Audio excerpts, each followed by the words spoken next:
Assalamualaikum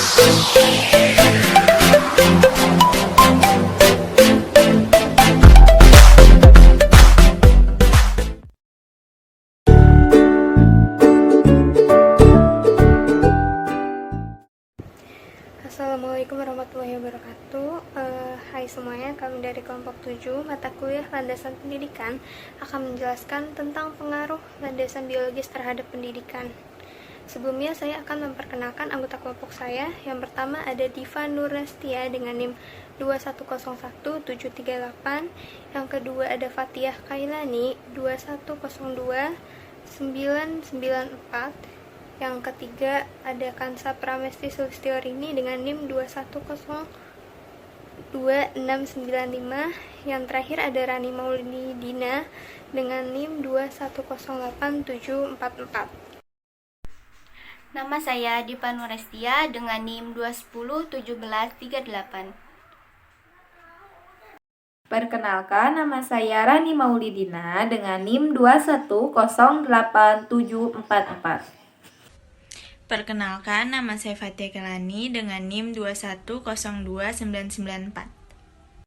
Definisi landasan biologis. Biologi adalah ilmu yang mempelajari makhluk hidup serta proses kehidupan. Adapun makhluk hidup yang dimaksud yaitu manusia, hewan, dan tumbuhan. Landasan biologis pendidikan adalah suatu titik acuan untuk mengetahui bagaimana perkembangan biologis dan karakteristik biologis peserta didik dalam hal pendidikan. Biologi adalah salah satu cabang ilmu yang mempelajari proses kehidupan dari makhluk hidup termasuk manusia. Berkenaan dengan upaya pendidikan, unsur biologi ini sangat dibutuhkan untuk mengetahui bagaimana proses perkembangan dan karakteristik biologi, karakteristik fisiologis, serta perkembangan otak anak. Alasan ini bukan semata-mata karena pertumbuhan biologis merupakan proses perkembangan individu yang paling tampak, melainkan karena aspek ini sangat terkait erat dengan perkembangan aspek perilaku dan segi-segi mental lainnya. Selain itu, unsur biologis ini juga dapat menjelaskan bagaimana perkembangan motorik dan bagaimana pengaruh faktor bawaan atau heredity serta faktor lingkungan environment dalam perkembangan anak. Karakteristik biologis berhubungan dengan pendidikan. Homo sapiens atau manusia cerdas adalah manusia purba yang terbentuk setelah terjadinya evolusi selama ribuan tahun. Manusia jenis ini tidak hanya mampu membuat peralatan untuk sehari-hari, tetapi juga telah menggunakan akal dan memiliki sifat seperti manusia modern. Homo sapiens mencurahkan begitu banyak waktu dan energi untuk kegiatan pendidikan dibandingkan dengan spesies lain. Hal ini dikarenakan melalui pengajaran dan pendidikan yang disengaja akan mencapai penguasaan rangkaian perilaku yang digunakan untuk mengamankan sumber daya yang diperlukan untuk mencapai homeostasis. Maka dari itu manusia dapat disebut sebagai Homo sapiens yang mempunyai kemampuan untuk berilmu pengetahuan. Insting manusia adalah cenderung ingin mengetahui segala sesuatu di sekelilingnya yang belum diketahuinya. Berawal dari rasa ingin tahu, maka timbullah ilmu pengetahuan. Dalam hidupnya, manusia digerakkan sebagian oleh kebutuhan untuk mencapai sesuatu, dan sebagian lagi oleh tanggung jawab sosial dalam masyarakat. Manusia bukan hanya mempunyai kemampuan-kemampuan, tetapi juga mempunyai keterbatasan dan juga tidak mempunyai sifat-sifat yang baik, namun juga mempunyai sifat-sifat yang kurang baik.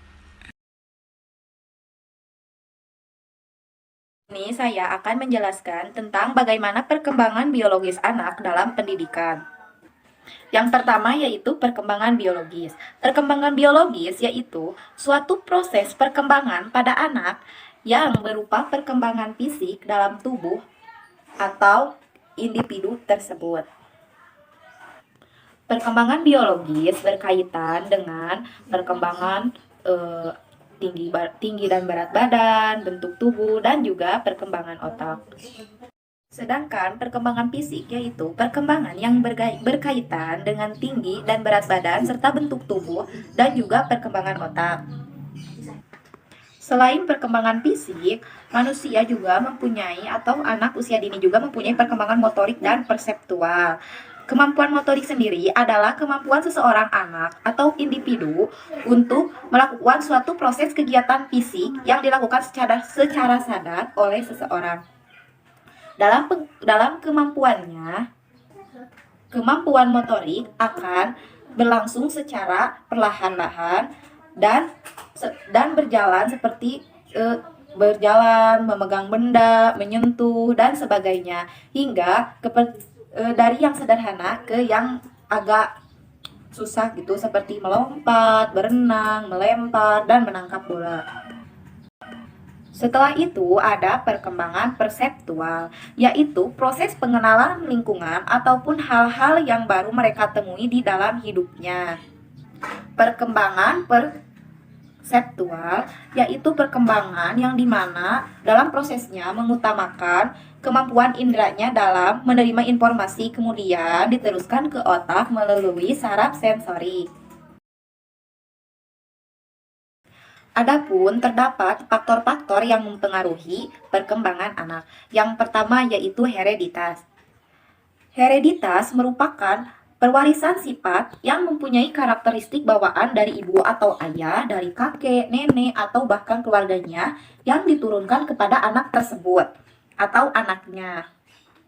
Sehingga penurunan sifat tersebut memiliki ciri yang diantaranya ada warna kulit, tinggi badan, warna rambut, dan tingkah laku seorang anak terkadang merupakan dari watak atau karakter turunan dari orang tuanya sendiri.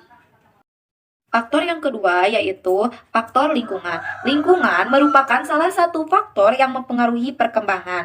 Faktor yang mempengaruhi lingkungan ini berbagai macam, dari mulai masyarakat, ekonomi, nutrisi, pola hidup masyarakat, dan juga lainnya.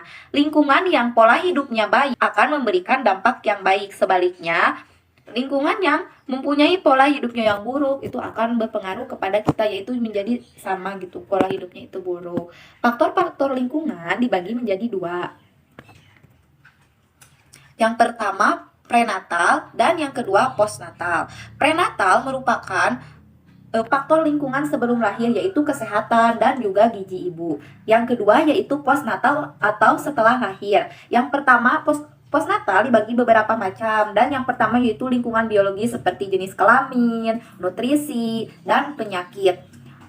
Dan yang kedua yaitu lingkungan fisik. Lingkungan fisik yaitu meliputi kebersihan rumah dan lingkungan di sekitarnya. Yang ketiga yaitu lingkungan psikososial atau meliputi teman, saudara, kerabat. Dan yang terakhir yaitu lingkungan keluarga yang meliputi ayah, ibu, kakek, nenek, adik, dan kakak. Implikasi landasan biologis pendidikan. 1. Implikasi bagi penyelenggaraan pembelajaran.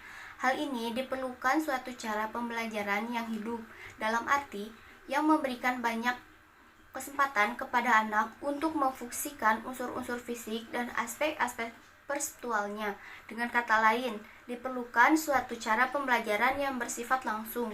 Cara pembelajaran seperti ini akan memberikan dampak positif yang banyak berkembangnya aspek kognisi dan kreativitas, fisik perseptual, dan sosial. Cara pembelajaran yang diharapkan memiliki beberapa karakteristik diantaranya. Programnya disusun secara fleksibel dan tidak kaku, serta memperhatikan perbedaan individual anak. Dilakukan secara variatif melalui banyak aktivitas, kemudian melibatkan penggunaan berbagai media dan sumber belajar. 2. Implikasi bagi pemeliharaan kesehatan dan nutrisi anak.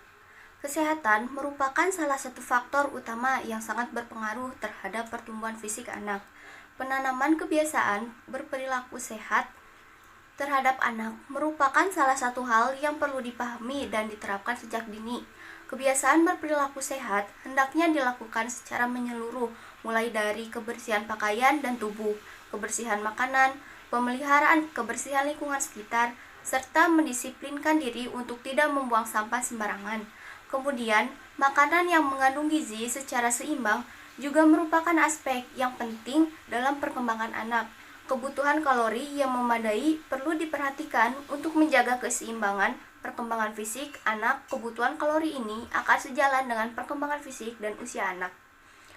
Upaya yang dapat dilakukan oleh prasekolah atau sekolah untuk mewujudkan pemeliharaan kesehatan diantaranya melakukan pemeriksaan kesehatan anak secara rutin, menciptakan lingkungan sekolah yang sehat melalui penerapan aturan dan disiplin yang jelas, tegas, dan bijaksana, serta melakukan pembinaan tentang kesehatan terhadap para pedagang makanan yang ada di sekitar, dan tentu saja menjalin kerjasama dengan pihak orang tua untuk sama-sama membudayakan berperilaku sehat.